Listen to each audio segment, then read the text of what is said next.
Mga kawagot, welcome back sa vlog natin. And today's video pala na mention ko na to sa mga previous ko pang mga uploads, but ibalik ko yung part 2 ng mga mali natin sa pagpurga.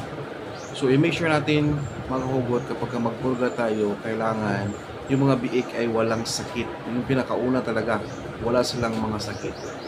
Pangalawa, yung pagpurga natin dapat binibase natin ito sa dami ng biik at saka yung sukat ng ating pangpurga.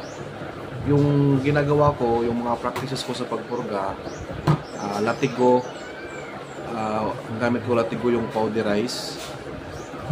Kapag magpurga ako, 1:1 kasi meron niyang kapag magtanong kayo sa mga tindahan, sabihin niyo biik yung purgahin ko para ma-check nila or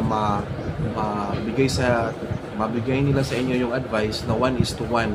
Kasi dalawang klase yan mayroong isang sachet na good for ilang biik na, mayroon ding isang sachet na good for 1 na biik. So ganun yung i-ask niyo na 1:1. So kung 5 biik yung purgahin natin, 5 sachet yung ating ilagay.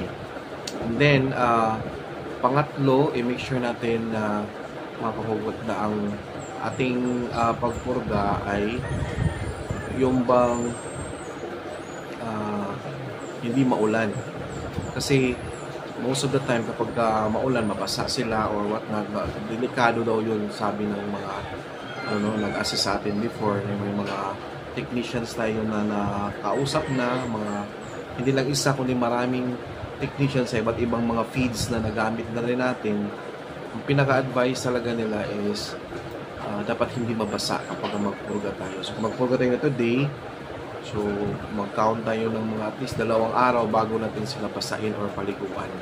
So, kaya hindi advisable na magpurga ka na tag-ulan or umuulan. So yun yung advice na so sinishare ko na rin. And then lastly, yung pagpurga ko naman ay minimake sure ko na after 30 days yung purga natin. So, ang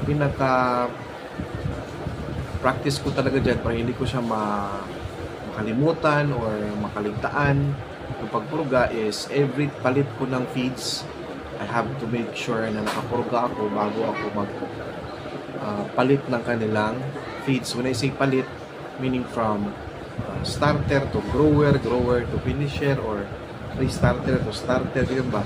So every time na magpalit ka, every time na i-change mo yun, you made sure na napurga mo muna sila. So yun, hina-highlight ko lang yung mga best practices ko at saka mga mali natin sa pagpurga.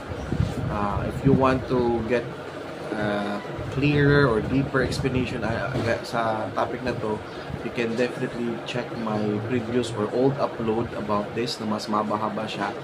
And ito, sinashortcut ko na lang at sinasummarize ko na para sa mga nagtatanong, kasi marami pa rin nagtatanong sa comment section natin about this. So yun yung ating best practices. I hope na mayroon kayo nakuha.